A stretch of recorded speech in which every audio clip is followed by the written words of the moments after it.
Bienvenue dans Technologie en pratique, une émission podcast de Equité où nous plongeons dans le monde fascinant des outils et techniques qui transforment le développement logiciel.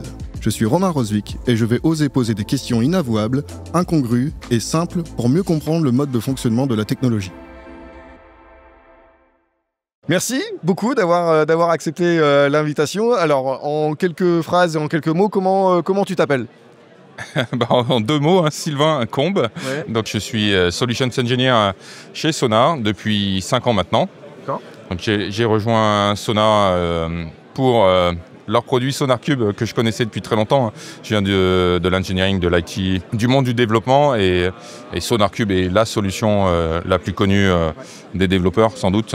Donc voilà, et travailler avec les experts du langage qu'on utilise pour développer, c'était quelque chose qui m'attirait et c'est pour ça que j'ai rejoint la société en 2020. En 2020, d'accord. Et pour ceux qui ne connaissent pas, Sonar, ça sert à quoi ? Alors Sonar, c'est si vous voulez, pour simplifier, correcteur orthographique, grammatical et aussi quelque part de sécurité qui vous empêche de dire des bêtises dans votre code. Donc il analyse le code et il va trouver en temps réel ou quasi temps réel les problèmes que vous devez régler avant de passer en release et du coup qui vous fait gagner du temps. Ok. Alors quelquefois, moi je traîne souvent avec des développeurs et pour les embêter, je vais derrière et puis je fais regarde, ton sonar il est rouge. Puis ils disent ouais mais c'est normal parce que blabla, ils me remettent toujours un argument. Toi, t'en penses quoi quand ils me disent que c'est rouge ? C'est bien ou c'est pas bien au bout du compte ? Si c'est rouge, généralement c'est pas bien. Alors ça peut. Ce qui est rouge, alors pour expliquer peut-être, c'est que Sonar, quand il fait une analyse, va produire ce qu'on appelle une quality gate, un ensemble de conditions qui doivent être généralement passées avant de passer en release. Et cette quality gate, évidemment, il faut qu'elle soit raisonnable. Et s'il y a des conditions qui sont trop difficiles, on adapte la quality gate plutôt qu'on d'adapter son code. Mais effectivement, dans les entreprises en particulier, il y a une volonté d'établir des standards de qualité et de sécurité. Et ils sont établis à travers cette quality gate. Et quand c'est rouge, on règle les problèmes. Ouais, voilà, c'est ça. C'est que ça amène aussi ce qu'on appelle la dette technique, quelque chose que moi je suis aussi au quotidien dans mes différentes missions et mes différents clients. J'ai toujours un peu de mal à laisser sensibiliser mes clients sur la dette technique pour leur dire que c'est quelque chose quand même sur lequel vous devez surveiller parce que ça va freiner l'évolutivité des produits que vous êtes en train de mettre en place. Est-ce que je suis à côté de la plaque ou c'est quelque chose comme ça qu'il faut dire pour qu'ils soient plus conscients de cette dette ?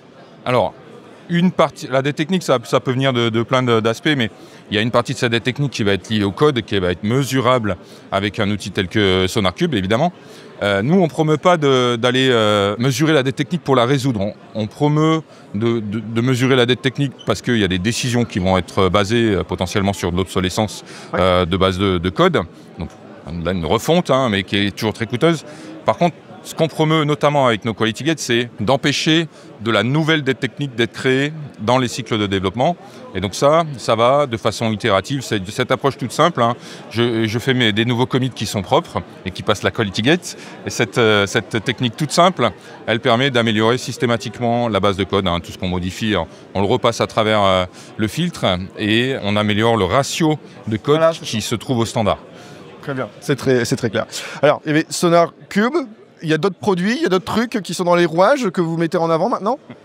Alors, merci de le demander, parce qu'il y a eu un rebranding très récent de nos solutions sous la marque SonarCube. SonarCube, c'est celle qui est connue le plus, qui est utilisée par finalement 10 millions d'utilisateurs, 10 millions de développeurs, quasiment un développeur sur 3 dans le monde qui connaît nos solutions.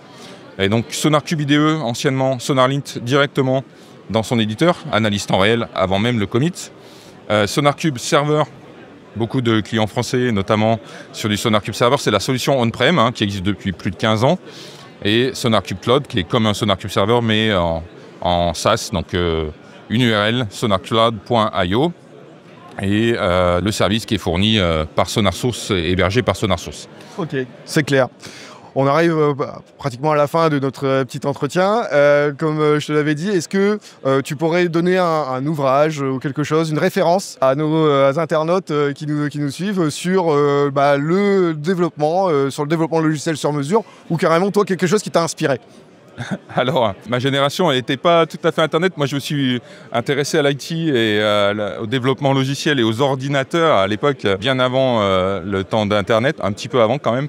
Et moi, ce qui m'a inspiré, c'est de mettre les mains sur un C64 et de bidouiller des ordinateurs dans les années 90.